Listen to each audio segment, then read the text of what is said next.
Okay, perfect. Okay, so again, Captain Matt Fine, and one of the things we're working on is the next generation of VTS. So we need to change the mindset of we need to stop fixing one camera because one camera is broken, and we need to go across and look at what are best practices, not only across the United States but across the globe. And so, what this presentation is to bring you up to speed, and then ask for your support when you work with Captain Baldway's and the port going forward on how do we move San Francisco to the next generation of VTS. And while waiting for an entire Coast Guard replacement is one option to do, our office has come up with another path that we think is going to be the way to move forward. And we're excited that San Francisco is the second port we're looking to pilot this initiative at. So a little bit of background on VTSs. Coast Guard jumped into this VTS, and they did the two partnership models, which is where the VTS operations are partially funded through the port. That's in Los Angeles, so that you guys are familiar with, and then Tampa, which also has a partnership model. Right now, so there's 12 total Coast Guard VTS.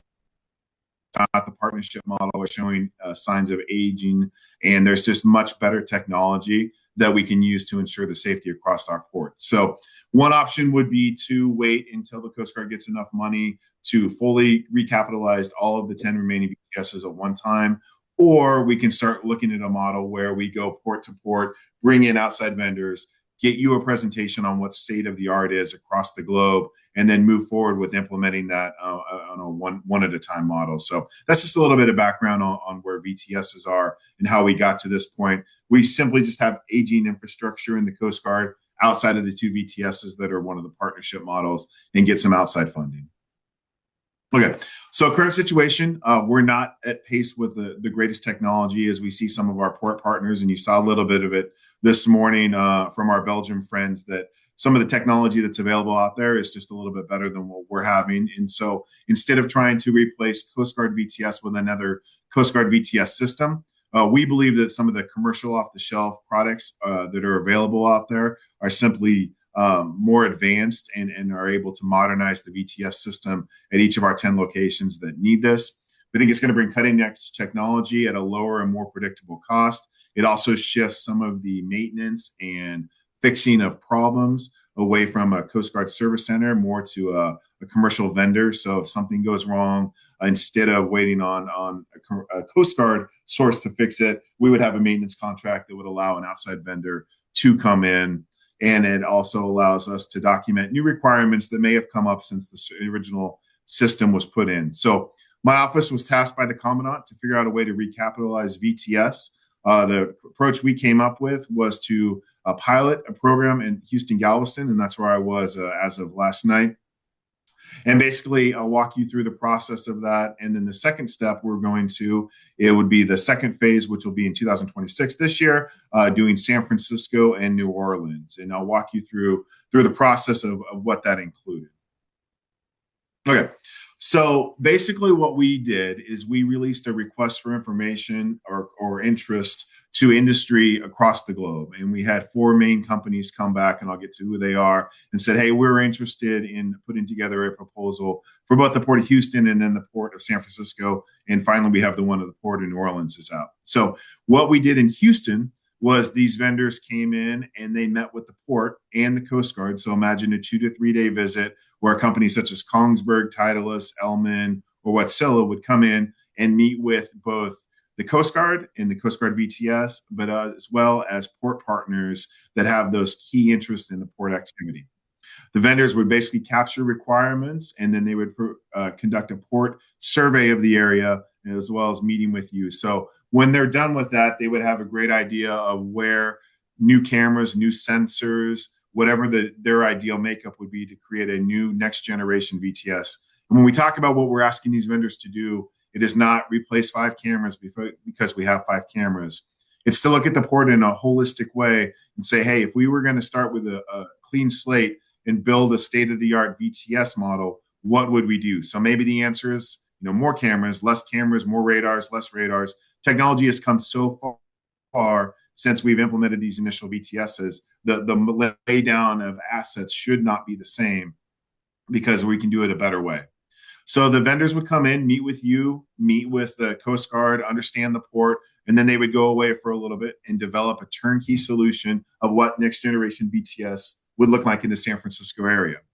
They would then come in the industry day, and they would basically would have half a day to present to you. And what that presentation would look like is, here's what the port of the future should look like. Here's what, if we implemented this in San Francisco, it would look like.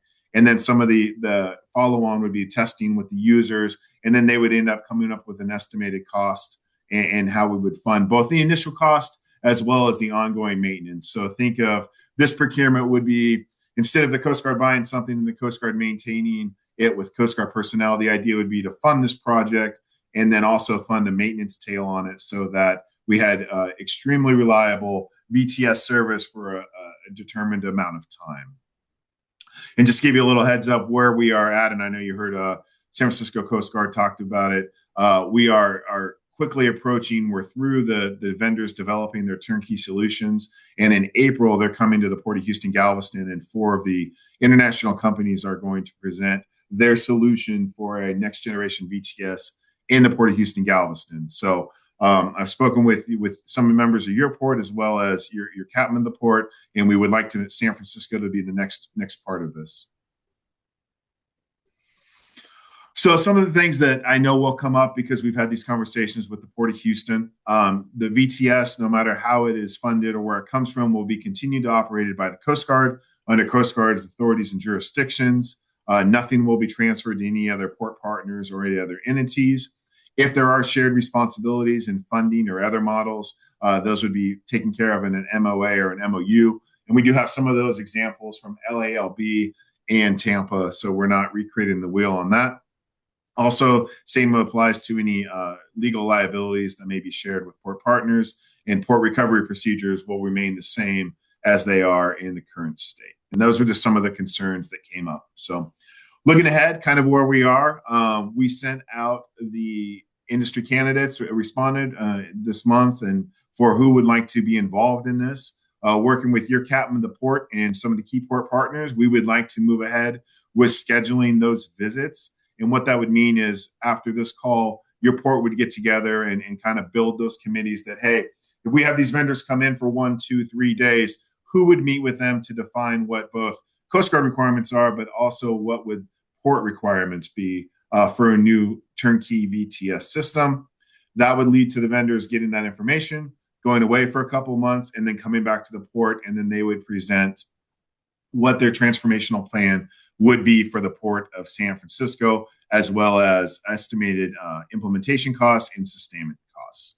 And then finally, we would get to the point where we would evaluate those vendors and determine a funding stream to implement the next generation VTS. So we're hoping that everyone will be on board and we can answer questions you have, but our plan is to move to San Francisco simultaneously as we're working to get the industry days finalized for Houston Galveston. So next step would be if the port's on board with this, that you would form a committee or two that would be responsible for when these vendors come in to meet with them and explain some of the concerns and requirements from the port's perspective.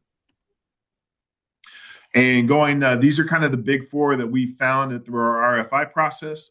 These are also the 4 that have come back and said they are interested in visiting the Port of San Francisco and creating a next generation turnkey solution for the port.